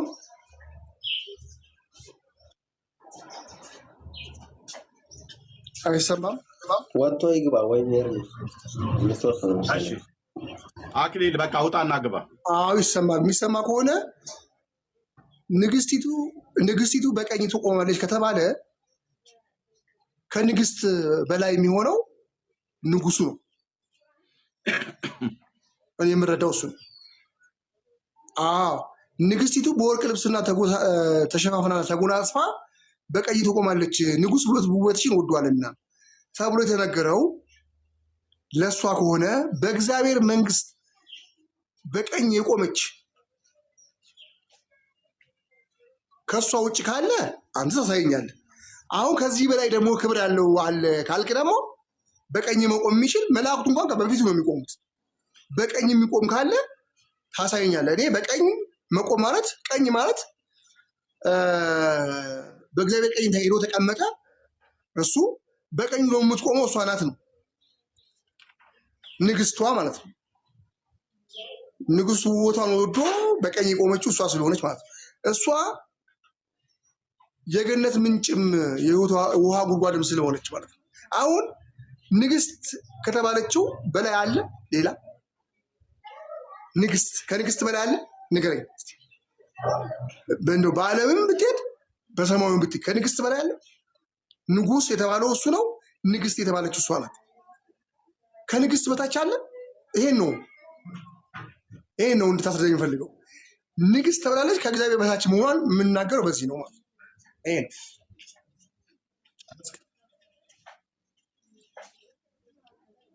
ጨረስክ አክሊል? ማይኮን አትዝጋው። ጨርሻለሁ። ጌታ ኢየሱስ ለመለሰልህ ለዚህ ቃል ከጌታ ከኢየሱስ ጋር ተነጋገር። መዝሙር 45ን ጠቅሰህ ማርያም ነች ብለኛል ንግስቲቱ። ለጌታ ለኢየሱስ መልስለት። ከሁሉ የሚያንሰው ይበልጠዋል፣ በመንግስተ ሰማያት ከሁሉ የሚያንሰው ይበልጠዋል ብሏል። እኔ ሳወራ ከሁሉ የሚያንሰው በመንግስት ከሁሉ የሚያንሰው ይበልጠዋል ብሏል ተብሏል። በእግዚአብሔር ፊት የሚቆሙት መላእክቱ ራሱ እንደሚበልጡት ነው የተነገረው። ስለዚህ እሷ ደግሞ እኔ ሳወራ አታውራ። በእግዚአብሔር ቀኝ የምትቆም ንግስት ነች። እኔ ጌታ እሱ እንድትረዳ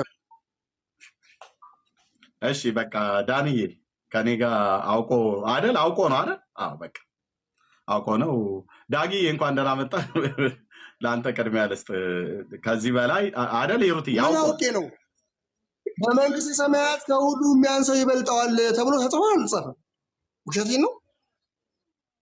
እሺ ሪፖርት አለው ቤቱ። ፕሊስ ወገኖች ታብ ፖፕሊክ ሼር አድርጉት። ይሄ ሰውዬ ማን ነው? ከዚህ ጋር አታስወርዱትም ወንድምነት። ይሄ ሰውዬ ማን ነው? እዚህ የገባ ፀጉረ ልውጥ ማለት ነው።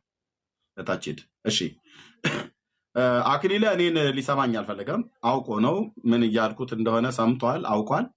ከሰማኝ ግን ጌታ ኢየሱስ ክርስቶስ ነው ትምህርታችሁን ያፈረሰው። በሉቃስ ወንጌል መጽሐፍ ምዕራፍ 7 ቁጥር 28 መሰረት ከሴቶች መካከል እላችኋለሁ ብሎ ከሴቶች መካከል የተወለደ ከመጥምቁ ዮሐንስ የሚበልጥ ማንም የለም ነው ያለው። 4 ነጥብ። ማርያምም ከሴቶች መካከል የተወለደችው፣ ዮሐንስም ከሴቶች መካከል የተወለደው፣ ዮሐንስን የሚበልጠው የለም። ማርያም ከዮሐንስ በታች ነች። መጥምቁ ዮሐንስን የሚበልጠው ፍጡር የለም ማለት ነው። ይህን የመሰከረለት ማን ነው? ጌታ ኢየሱስ ነው። ስለዚህ ኦርቶዶክሳውያን ተረታችሁ አደባባይ ላይ በጌታችን በኢየሱስ ክርስቶስ ትምህርት ገለባ ከስንዴ የሚያንሱት ይበልጠዋል ብሎታል። ማንን ነው ወዳጅ? ከሴቶች መካከል በመንግስት ሰማያት ከሁሉ የሚያንሰው ይበልጠዋል ተብሏል። ለማን የተነገረው? ወገኖች ፕሊስ ታብ ኮፒ ሊንክ ሼር አድርጉት። እምቢ ብሎኛል እኔ ሲስተሙ ድምጽ ይሰማል። በመንግስት ሰማያት ከሁሉ የሚያንሰው ይበልጠዋል ብሏል። በመንግስት ሰማያት ከሁሉ የሚያንሰው ይበልጠዋል ብሏል።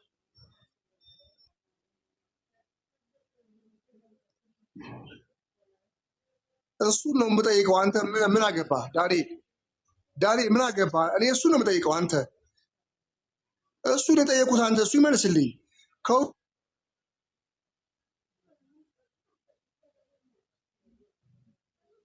እና አክሊለና ተመልሰህ ግልጽ አድርገው ማለት ነው። በቃ ልደብቁት እስከማችሉ ድረስ በጌታችን በኢየሱስ ክርስቶስ ትምህርት የኦርቶዶክሳውያኑ ትምህርት አደባባይ ላይ የምናፈርሰው በአንድ ቃል ማለት ነው። በአንድ ቃል ቁጭ ነው የምናደርግህ፣ በአንድ ጥቅስ ማለት ነው። ማርያም ከፈጣሪ በታች ከፍጡራን በላይ ናት ብለህ ስትል ጌታችን መድኃኒታችን ኢየሱስ ክርስቶስ ግን እላችኋለሁ እናቴ ከኔ በታች ፍጡራን ደግሞ ከእሷ በታች ናቸው አይደለም ያለው። ከመጥምቁ ዮሐንስ የሚበልጥ ከሴት መካከል የተወለደ ማንም የለም ብሎታል። ስለዚህ ዮሐንስ ነው ማለት ነው ከፍጡራን በላይ እንኳን ከተባለ የሚባለው በማምስክርነት በጌታችን ከሱም ይበልጣል። እሱ ከተናገረ በኋላ ዝም ነው የምትለው። ጭጭ ብለህ ጴንጤሙን፣ ኦርቶዶክስ፣ ካቶሊክሙን ማንም ጭጭ ብለህ ወደ ቤት ነው የምትገባው ማለት ነው። እና አክሊለና ተመልሰህ ካልሆነ ወንድምነት ዳጊዬም ስላለ ማራናታን አውሩት። አክሊለ ካለ ና ተመልሰህ መምጣት ትችላለህ። ዳጊሻ ትችላለህ? እኔ እችላለሁ። ሰላም በል በእግረ መንገድንም በሀሳቡ ላይ የምትለው ነገር ካለ መቀጠል ይችላል። ከዛ ማራናታንም ታወሩ ይችላላችሁ። እሺ ታብታብ አድርጉት ወገኖች ፕሊዝ፣ ጸጋ ይብዛላችሁ። ቀጥል ዳግሻዬ። እሺ ኤርሚዬ ሰላም ብያለሁ። እኔም እንኳን ደህና ቆያችሁ ይልበል። ሁላችሁንም ሰላም ብያለሁ። ቶሎ ላውራ ስራ ላይ ስላለሁኝ ነው።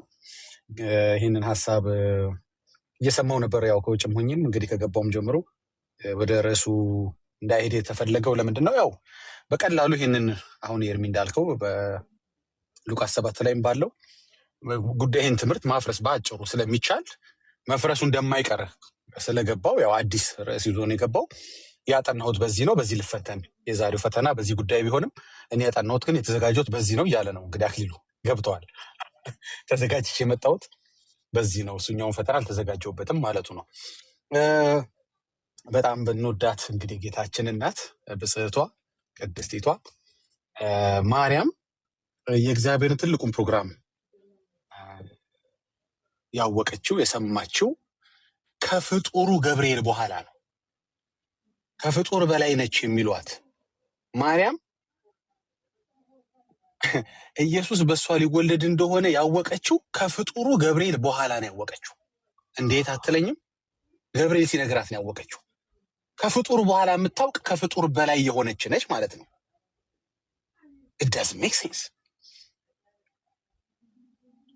ሉቃስ 1:31 ላይ ደግሞ እንደዚህ አላት ሲነግራት፣ ፍጡሩ ማለት ነው። ፍጡሩ ከፍጡር በላይ ለሆነችው ሲነግራት፣ እንዴት ያለ ነገር! ምን አላት?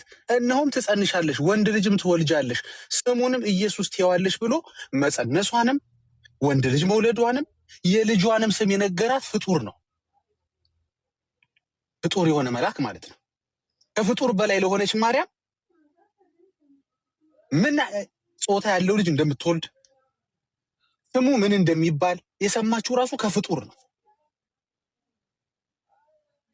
ሜክ ሴንስ እንጂ አክሊሉዬ ወይም ኦርቶዶክሳውያኖች ተው እንጂ። ፍጡር በላይ ከሆነች እሷ ነበረች ለገብርኤል ልትነግረው የሚገባው፣ ፍጡር ለሆነው ገብርኤል።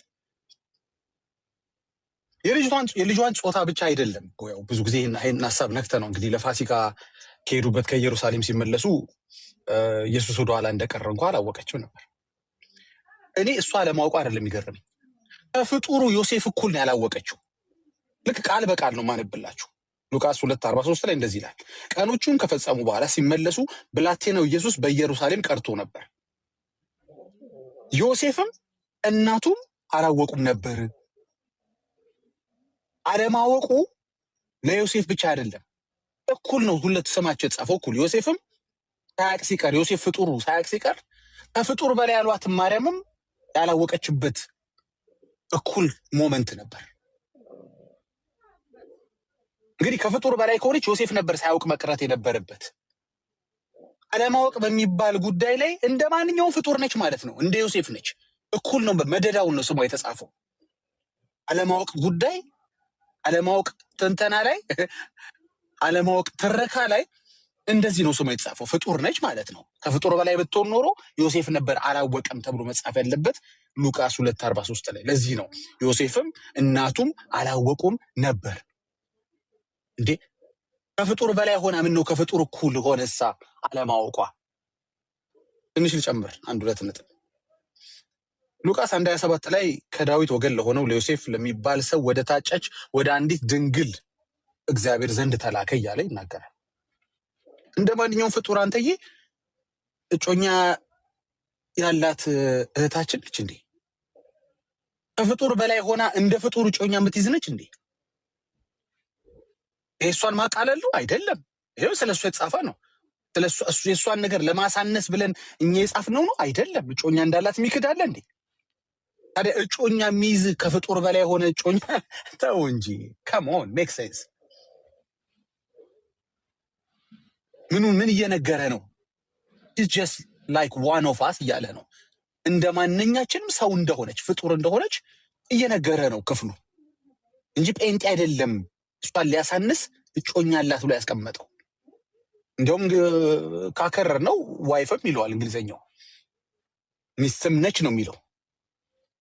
ኦኬ ኦፍኮርስ ነችም ደግሞ ኦኬ። ስለዚህ አንተ ከፍጡር በላይ ናት ስትል የፍጡርን ማንነት ነው እያየንባት ያለ ነው። ፍጡር ነው የምትሸተው በሁሉ ነገሯ። ምንም ከፍጡር በላይ የሆነ ነገር በእሷ ማንነት ላይ አልታየም። እግዚአብሔር በእሷ አድርጓል። አዎ አድርጓል። ግን ካራክተሯ፣ ምልልሷ፣ ህይወቷ፣ እጮኛ መያዟ፣ የሚነገራትን ነገር መነገሯ፣ ሲነግራት ገብርኤል መደንገጧ እንደማናችንም ማለት ነው። አይኖ እንደ ይህን ታሪክ እኮ እኔ አውቃለሁ እኮ ገና ዓለም ሳይፈጠር በፊት እኮ እኔ በእንትን ታስቤ የምኖር አብሬም የፈጠርኩ ምናምን እንዲህ አውቃለሁ እኮ ይህን ታሪክ። ገብርኤል ደግሞ እንደ አዲስ ለእኔ ልትነግረኝ ነው እንዴ የምትመጣው? ትቀልዳለህ እንዴ? አይደለም ያለችው። She was surprised። ቁጥር 29 ላይ እርሷም ባየችው ጊዜ ከንግግሩ በጣም ደነገጠችና ይህ እንዴት ያለ ሰላምታ ነው ብላ አሰበች። ከፍጡር በላይ ከሆነች ምን ያስደነግጣታል?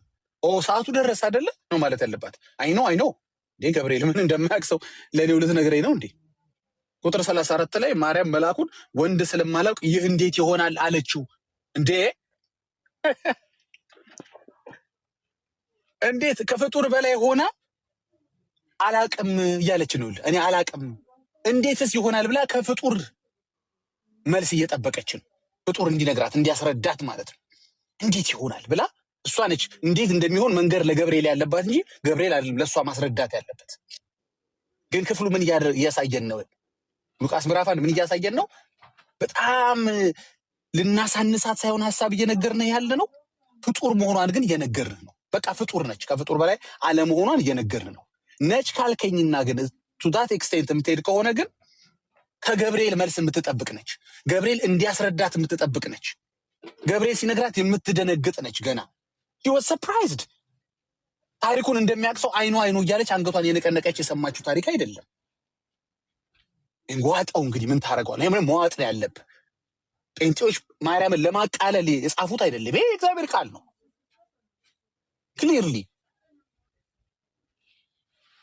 እንጂ የምስራች ሲነግራት አይኖ የማነ ደፋር ደግሞ ለእኔው ልትነግረኝ ነው እንዴ? አንተ ፍጡር ሆነ መቼም መላእክት ፍጡር ናቸው።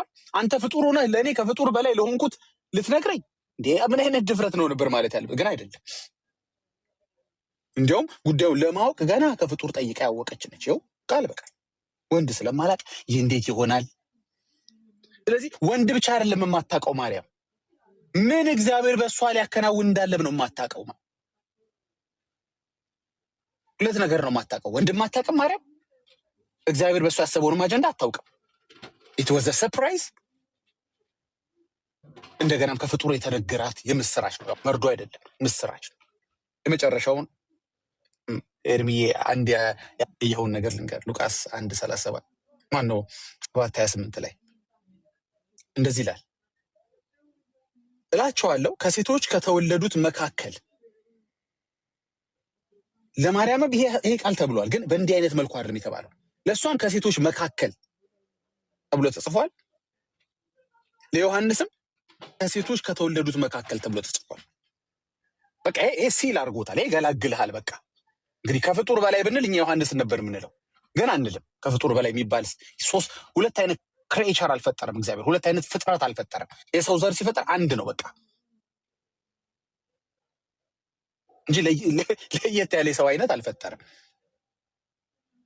ግን መበላለጥ ከተፈለገ ግን የሚበልጥ አለልህ። ይኸው ከማርያም የሚበልጥ ራሱ ኢየሱስ ነው የተናገረው። እንግዲህ በእኛ እንዳትናደዱ፣ አቤት ጥላቻችሁ ከዮሐንስም ልታሳንሷት ፈለጋችሁ ብላችሁ ወደኛ አትምጡ። ሄዳችሁ ኢየሱስን ለምንድን ነው ከሴቶች ከተወለዱት መካከል ከመጥምቁ ዮሐንስ የሚበልጥ ማንም የለም ብለህ ለምን ተናገርክ ብላችሁ አናግሩ። እናትህን ሪኮግናይዝ የማታረግ ምን አይነት ነህ ብላችሁ እሱ አናግሩት። እንግዲህ ጥያቄ ካላል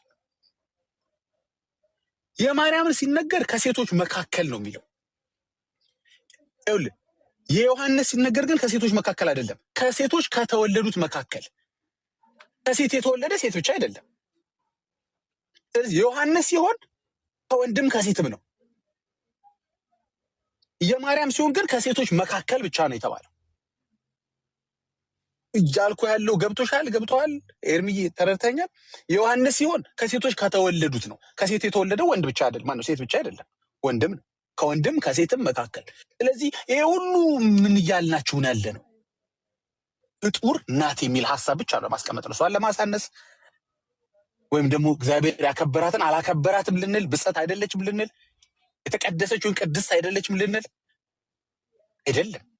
ግን ፍጡር ነች። ልክ እንደማናችንም ጸጋ የሚያስፈልጋት የሆነ ነገር ለማድረግ ጸጋ የሚያስፈልጋት ልክ እንደኔ እንዳንተ የእግዚአብሔር አጀንዳና ፕሮግራም በእሷ መደረግ ስላለበት ወይም ሲኖርበት በእኛም ዛሬ ላይ ጸጋ ያስፈልገናል። እኛ ደሴም ፍጡር ስለሆነች እሷም ጸጋ ያስፈልጋል። ከፍጡር በላይ ብትሆን ኖሮ እኛ ጸጋ ያስፈልገንና ፍጡር ስለሆነ እሷ ግን ጸጋ የማያስፈልጋት ትሆን ነበር። ልክ እኛ የሚሰማንን አይነት ስሜት የሚሰማት እንደኛ ጠይቃ የምታውቅ እንደኛ ጮኛ የምትይዝ እንደኛ ወደኋላ ልጇ እንደቀረ የማታውቅ የሆነ ነገር ልትረሳ የምትችል ላታውቅ የምትችል እንደኛ ፍጡር ሌላ ፍጡር ሊነግራትና ልታውቅ የምትችል ነች።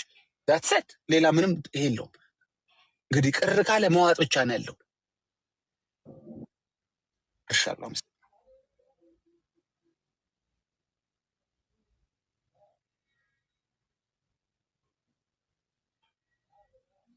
እሺ ዳጊዬ ጨርሰህ ነው ወይስ ኤርጀንት የሆነ ስልክ ገብቶበት? ኤርሚ ጨርሼ ነው። አይ ጨርሻለሁ ብያለሁ። ተባረክ። እሺ ቴንክ ዩ ተባረኩ። ጸጋ ይብዛላችሁ።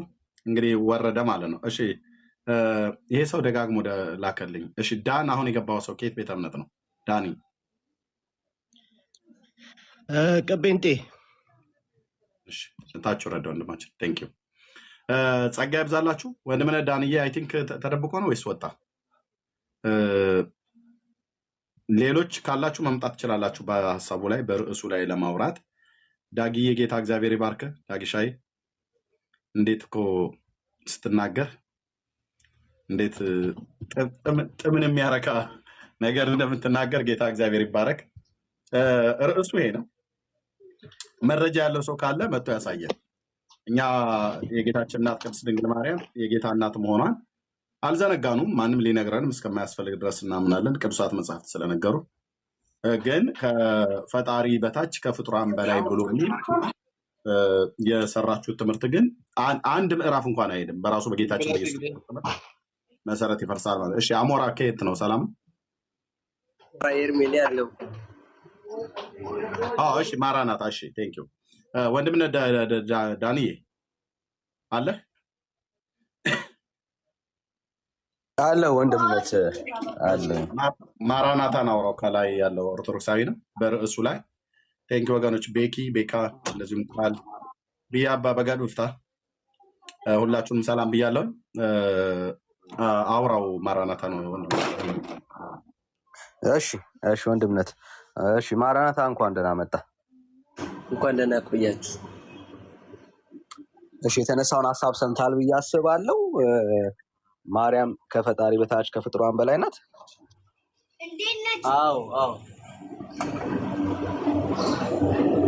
አዎ ዳኒ። እሺ መጽሐፍ ቅዱሳዊ ትምህርት ነው ይሄ ሐሳብ?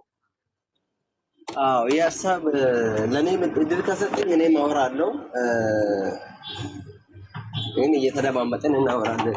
እናንተ ግን መጀመሪያ እድል ለኔ መስጠት አለብን። በመሀል አልገባብም፣ በመሀል አትግባብኝ፣ እናወራለን ማለት ነው። እኔ ነኝ የተቋረጥኩት ወይስ አንተ? በመሀል አልሰማሁም። እሺ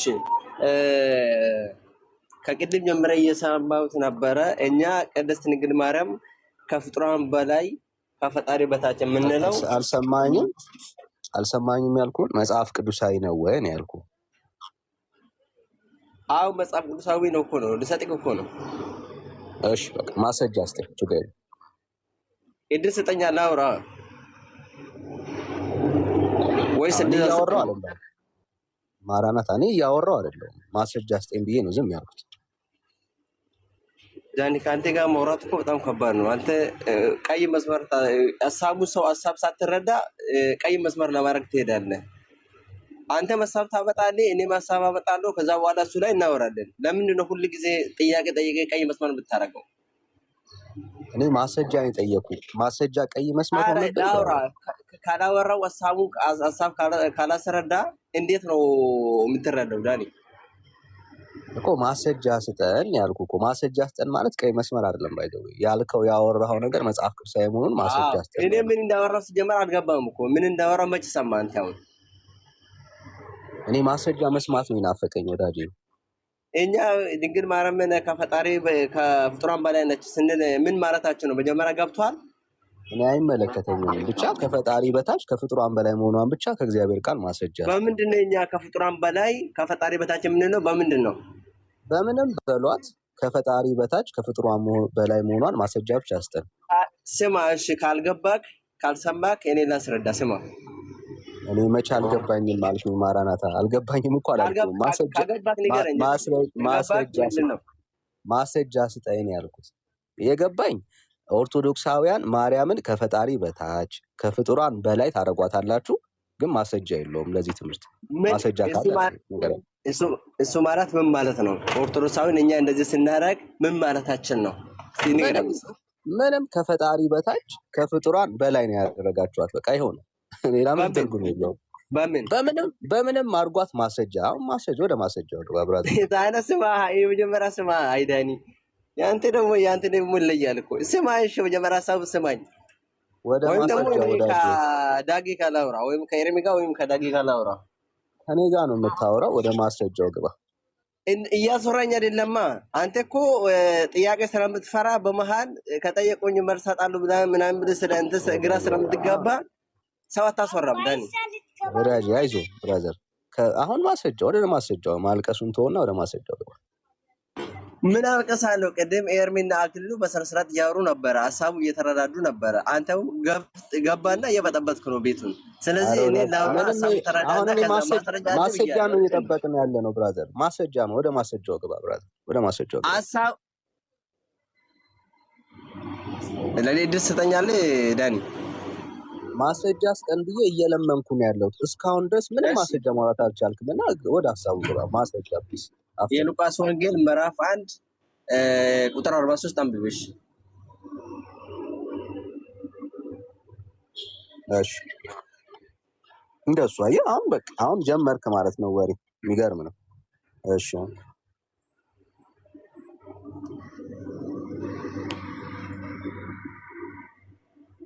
43 ነው የፈለከው? አዎ እስታም ወደነ የጌታዬ እናት ወደ እኔ ትመጣ ዘንድ እንዴት ይሆንልኛል? ነው የሰላምታሽን ድምፅ በጆሮዬ በመጣ ጊዜ ጽንሱ በማዕፀኔ በደስታ ዘሏልና ከጌታ የተነገረላትን ቃል ይፈጸማልና ያመነች ብፅዕት ናት ይላል። ኦኬ እዚህ ጋር የጌታ እናት ያለችው ማነች? ብራዘር ወደ ማስረጃው ግባ። አሁን ወደ ሀሳብ ግባ። ግልጽ እኮ ማለት የጌታ እናት የተባለችው ወይ የጌታ እናት የተባለችው ማነች? የጌታ እናት ያለችው ማነች? ዳኒ ጥያቄ ነው ያለህ ብራዘር። ይሄው ማስረጃ እየሰጠሁህ ነው። ይሄ በለኝና ከዛ በኋላ ምን እንደፈለኩ ከዛ ላይ አስረዳለሁ። ኤልሳቤጥና በማርያም መካከል ነው እየተደረገ ያለው ዲስከሽኑ። እዚህ ክፍል ላይ ከፈጣሪ በታች ከፍጡራን በላይ የሆነችው ማናት? አሳየን በማስረጃ ባለ። ኤልሳቤጥ ማርያምን የጌታዬ እናት አለች አይደለ? ጥያቄው የጌታዬ እናት ትባላለች አትባልም አይደለም። ከፈጣሪ በታች ከፍጡራን በላይ መሆኗን ማስረጃ በቀኛ ሐሳብ እሱ ጋር ነው። እኛ እናታችን ቅድስት ድንግል ማርያም የጌታዬ እናት የአምላክ እናት ስለሆነች ከፍጡራን በላይ ከፈጣሪ በታች ነች። ምን ያገናኛል? ካገባ ከማለት እዚህ ጋር አሁን ኤልሳቤጥ አንዴ ወዳጄ ማርያምን ከፈጣሪ በላይ ያደረጋት ምንድን ነው? ከፍጡራን በላይ ያደረጋት ምንድን ነው ወዳጄ? አሁን እዚህ ክፍል ላይ ከፍጡራን ጎበዝ። እሺ ልመልስልህ። ገብቷል ጥያቄው? እሺ አፍጥነው።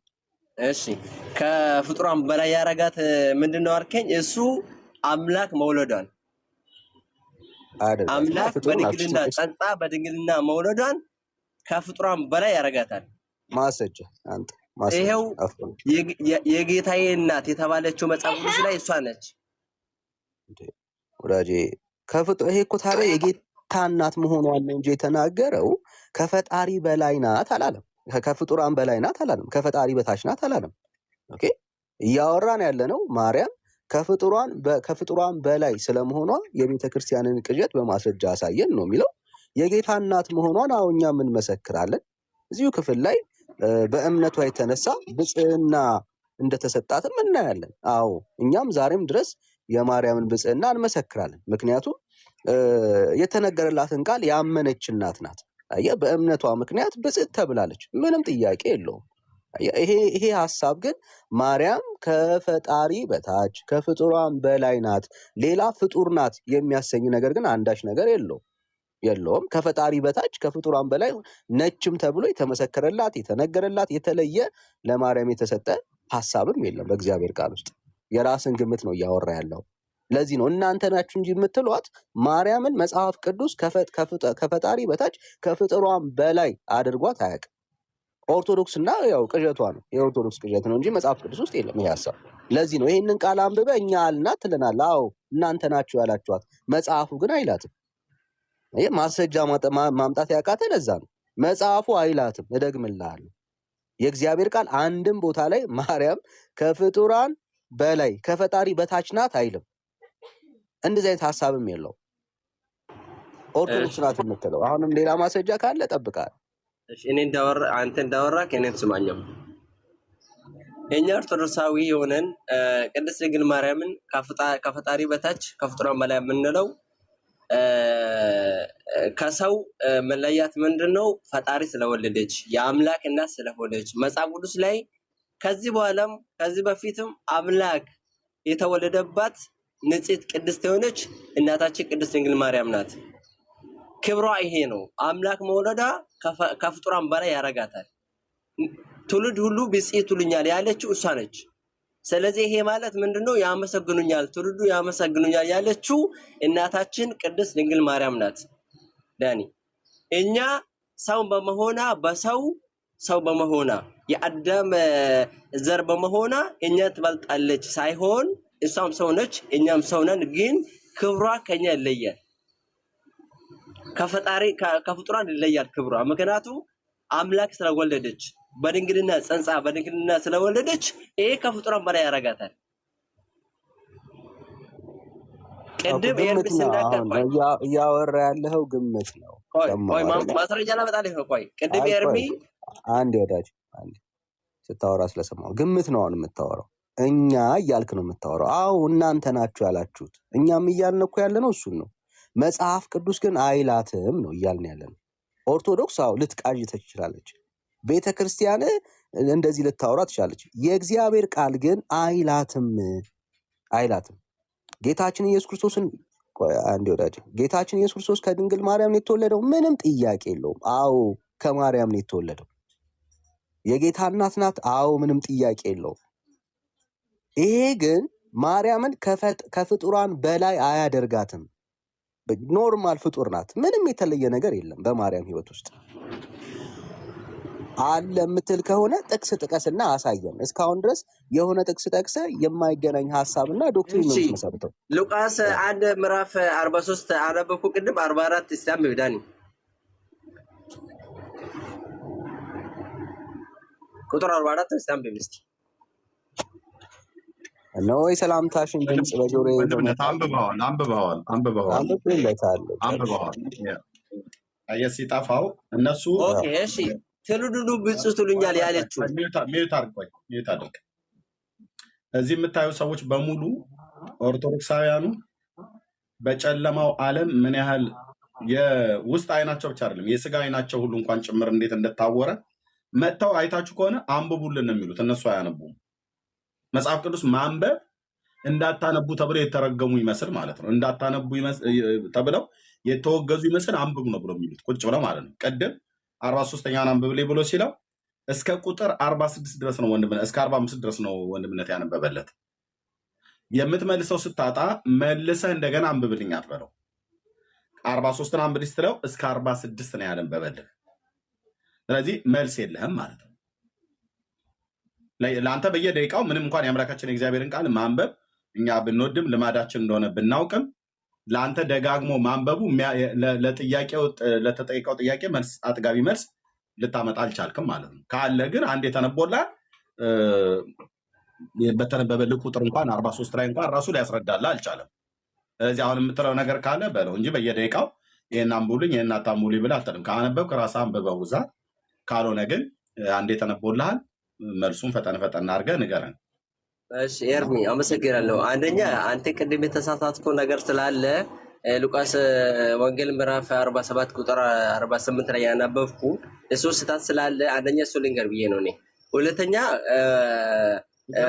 ሉቃስ ወንጌል ምዕራፍ 1 እንዴት እንደተሳሳት ልንገር። አሁን ያልከው ህዝብ እየሰማ ሉቃስ ወንጌል መጽሐፍ ምዕራፍ 47 ቁጥር 48 አልክ የሚባል የለም።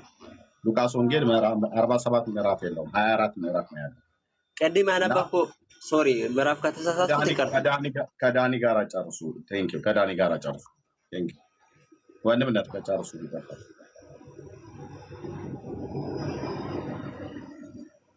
እሺ አሁን በጣም ቀላል እኮ ነው የተጠየቀው ጥያቄ ማርያም ከፍጡራን በላይ ስለመሆኗ ማስረጃ ስጠን ነው። ይሄው ሉቃስ ቁጥር 43 እኮ ሰጠውኩ እኮ የጌታዬ እናት የተባለችው መጽሐፍ ቅዱስ ላይ እናታችን ቅድስት ድንግል ማርያም ናት። ክብሯ አምላክ ስለወለደች እሷ ከፍጡራን በላይ ናት። ይሄ ትቀበላለህ ዳኒ?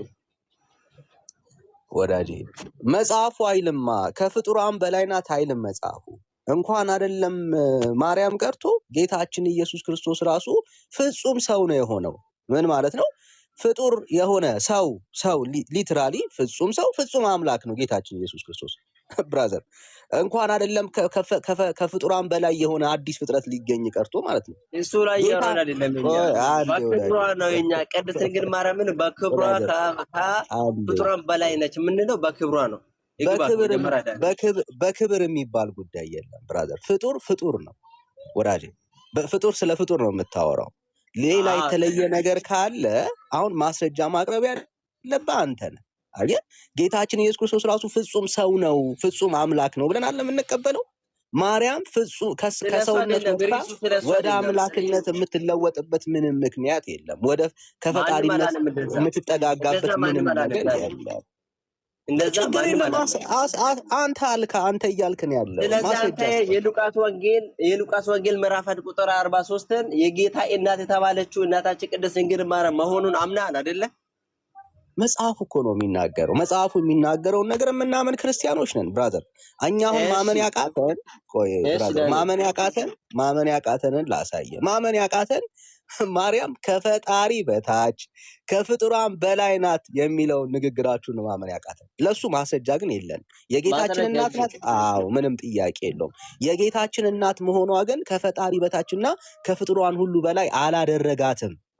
ኦኬ አምላክ ስለወለደች መጽሐፍ ቅዱስ ላይ ከዚህ በፊትም ከዚህ በኋላም አምላክ የተወለደባት እናታችን ቅድስት ድንግል ማርያም መሆኑን ይሄ ካመንክ እግዚአብሔርን የሚወልደው ሰው ከሰው ውጭ ሌላ ሰው አለ ከፍጥረት ውስጥ?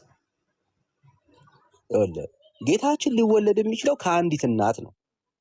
ኦኬ ከአንዲት እናት ነው። እንኳን ጌታ አይደለም አንተም ጭምር የተወለድከው ከአንድ እናት ነው። አንተ አሁን ከዚህ በኋላ ከማንም እናት ልትወለድ አትችልም። ሁላችን የተወለድነው ከአንድ እናት ነው። ልክ እንደዛው ጌታችን ኢየሱስ ክርስቶስ የተወለደው ከአንዲት እናት ነው። ኮምፔር የሚደረግ ጉዳይ አይደለም ራሱ የምታወራው ማለት ነው። ይሄ እኮ ፋክት ነው ብራዘር። አንድ ሰው ሊወለድ የሚችለው ከአንድ እናት ከአንድ አባት ነው። ዳትስ ኦል።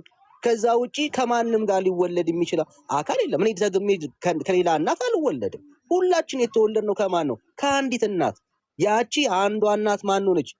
ድንግል ማርያም። አለቀ በቃ። ከዛ ውጪ የተለየ ለማርያም የሆነ ፕሪቪሌጅ የለም ብራዘር። ማርያም እኛም የምንለው ይሄ ነው። ጌታችን መድኃኒታችን ከድንግል ማርያም መወለዱ ካመንክልን፣ ይሄ ደግሞ ከሷ ውጪ ለምንም ማይደረግ መሆኑ ካመንክን እናመሰግናለን። እኛ የምንለው ይሄ ነው። በቃ በአምላክ ስለወለደች ከፍጡራን በላይ ያረጋታል። ይሄ ክብሯ ነው። ይሄ ክብር ማንም ፍጥረት አላገኘም። የሷ ክብር ማንም ፍጥረት አላገኘም። ዳኒ እኛ ምንድነው ይሄ ነው የምታወራው? አሁን ግምት ነው የምታወራው ነው። አየህ ምክንያቱም አየህ ይሄ አሁን ለሁሉም እናትነት ለአንዲት ሴት የሚሰጥ ጉዳይ ነው። ኦኬ ለአንዲት ሴት የሚሰጥ ጉዳይ ነው እናትነት። አለቀ። ይሄ ክብር ያገኘች ሴት አለች ከፍጥረት ውስጥ። ይሄ ክብር ያገኘችው ሴት አለች። አንዴ ወዳጅ አንዴ ነገርኩህ እኮ ጌታችን ኢየሱስ ክርስቶስ ልትወልድ የምትችለው አንዲት ሴት ናት። ያንተ እናት አንተን እንደወለደች ሁሉ ማርያም ኢየሱስን ወልደዋለች። ኢየሱስ ሁለቴ አይወለድም፣ አንዴ ነው የተወለደው። አየህ አንዴ ሲወለድ የተወለደው ከማርያም ነው። ዳትሶል በቃ አለቀ። እሷ ከፍጥረት ሁሉ ተመርጣለች አይደል? እሷ አንዴ ወዳጅ ቆይ አንዴ አትደባልቅ። የምትደባልቀውን በደንብ ልንገርህ። አየህ ጌታን መውለዷ ግን ከፍጡራን በላይ አድርጓታል እያልክ ክሌም እያረክን ያለው ኦኬ፣ እሱ ሮንግ ነው። መጽሐፍ ቅዱስ ጌታን መውለዷ ከፍጥረታት ሁሉ በላይ ከፈጣሪ በታች አላደረጋትም። የተለየ ፍጡር የለም። ሰው ከፍጡር በላይ ከሆነ በቃ ምንድነው እሱ ካልክ ፈጣሪ ነው ማለት ነው። አየህ ይሄ መካከል የለም። ሰው ከፍጡር በላይ ነው ካልክ ፈጣሪ ነው ማለት ነው። ኦኬ ከፍጡር በላይ ከፈጣሪ በታች የሚባል ማዕረግ የለም መጽሐፍ ቅዱስ ውስጥ። በቃ ሰው ከፍጡር በላይ ነው ካልክ በቃ ፈጣሪ ነው ማለት ነው እያልክ ያለው። ይሄ መካከለኛ በእግዚአብሔርና በሰው መካከል ልዩ ፍጡር የሚባል አካል የለም። እያልን ከፈጣሪ በታች ናት እያልን ፈጣሪ ያራካት ነው ትለኛለህ እንዴ? ምን ተሳሳም ነው ዳኒ? ከፍጡራን በላይ ነው እኛ በክብሯ ያው ሰው በመሆና ካንተም ከኛ ከአዳም ልጆች እኮ እኩል ናት እኮ ሰው በመሆኗ። ግን ይሄ ሰው ሆኖ ይሄ ክብር ያገኘው ማንም ሰው የለም። እሷ ጌታችን መድኃኒታችን ኢየሱስ ክርስቶስ የወለደች እሷ ብቻ ነች። ይሄ ክብሯ ደግሞ ለእሷ ይገባታል። እኛ ምንድነው ይሄ ነው እንጂ ሰው በመሆኗ እኮ ሰው ትበልጣለች፣ በሰውነቷ ሰው ትበልጣለች ሳይሆን በክብሯ እንደማያስገድድ እንደማያስኬድ ላሳይ። በጣም ሲምፕል ሎጂክ አሁን እያወራ ያለው ሎጂክ ነው፣ ማስረጃ ስለሌለ ማለት ነው። ከፍጡራን በላይ ምን ማለት ነው? ከፍጡራን በላይ ከፍጡራን በላይ ማለት ክብሯ ማንም ፍጡር እንደሷ አላገኘም ማለት ነው። የምን ክብር? ያው ነው የተናገረው። አምላክ መውለድ አይከብርም። ይሄ ክብሯ ነው። አምላክ በስጋ መውለድ ነው። ይሄ ክብሯ ነው። እሺ ይሄ ክብር ነው የሚል ማስረጃ እስቲ እንደሱ እናድርገው። መጽሐፍ ቅዱስ እኮ አንተ እንደፈለክ ወደ የተጻፈ እኮ ዳኒ